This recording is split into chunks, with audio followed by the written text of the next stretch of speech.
لما كان عندي 13 سنة كنت مراهق مزعج جدا زي أي مراهق في سني. بابا وماما اتطلقوا، وماما أخدتني أنا وأخويا الصغير عشان نعيش في بيت جدتي. كأن انهيار البيت ما كانش كفاية، فلازم نعاني بالباكيج كاملة. بابا بره الصورة، وبننقل بيت تاني ومدرسة تانية، وبنسيب حياتنا كلها. عشت في بيت جدتي سنة كاملة.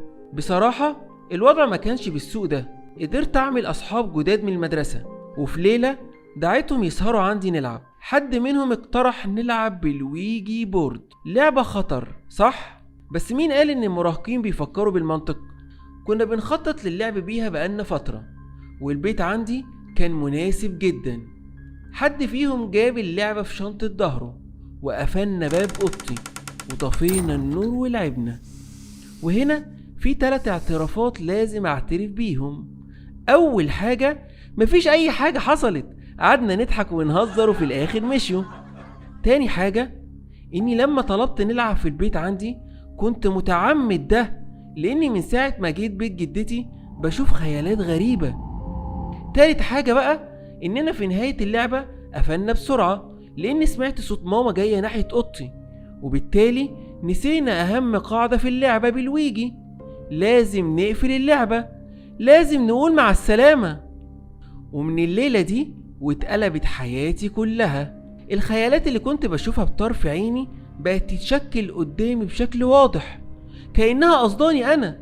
بس لما قلت لماما ضحكت عليا وقالت لي: أحسن، انت لعبت لعبة متخلفة وهجابت لك تخلف عقلي.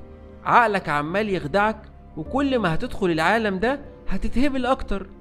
كل ما كنت بنام كنت بصحى على صوت واضح، كأن حد عايز يصرخ بس بقه مقفول.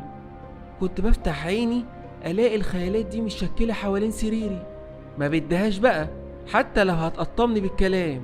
قمت ورحت نمت في أوضة ماما كأي أم طبيعية. ضحكت عليا أكتر وشمتت فيا. بعد فترة قررت إنها تعلمني درس. نقلت حاجتي في أوضتها، ونقلت حاجتها في أوضتي القديمة. مادام لما بنام في أوضتها ما بيحصلش حاجة، يبقى المشكلة في الأوضة صح؟ تاني يوم لقيت ماما جاية بتنام جنبي. بصيت لها فقالت لي: ولا كلمة، طلع عندك حق ومش عايز اسمع ولا كلمة منك. وقررنا نقفل أوضتي القديمة تماما. ولحسن الحظ كان في أوضة تانية فاضية ماما نقلت فيها. في ليلة أخويا الصغير تعب وماما راحت بيت طوارئ. كان الوقت فعلا متأخر لما لقيت جدتي واقفة جنب السرير وبتنادي عليا: اصحى. قمت وانا مش فاهم. قالت لي: في حرامي في البيت، قوم معايا بسرعة. قلت لها: نتصل بالبوليس. قالت لي: هياخدوا وقت وهيكون قتلنا، قوم. قمت وانا ماشي قدامها بترعش، سامع صوتها بيقول: اخرج، احنا 2 مسلحين وانت مش قدنا. كنت سامع صوت جاي من الأوضة المقفولة، وانا رايح ناحيته وفتحت الباب ودخلت بالفعل. رامي، رايح فين؟ لفيت لجدتي بذهول وهي باين على وشها الهلع، وهي بتشدني بعيد عن الباب وبتقفله بقوة. فضلت واخداني في حضنها لغاية ما هدينا احنا الاتنين. وبعترف اني كنت خايف منها. مش يمكن تطلع مش جدتي برضو؟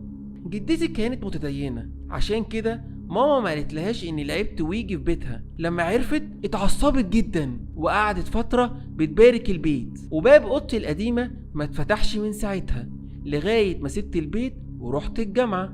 بس من بعد الباب ده ما اتقفل بالقفل ما بقيتش اشوف الخيالات دي تاني. بس من فترة كنت بزور ماما، هي عايشة في البيت دلوقتي لوحدها بعد وفاة تيتا، وبعد ما انا واخويا بقى لينا حياتنا برا البيت. وسألتها اذا كانت بيشوف حاجة تاني ولا لا. ابتسمت بهدوء وقالت لي: هم اخدوا اللي هم عايزينه، الأوضة.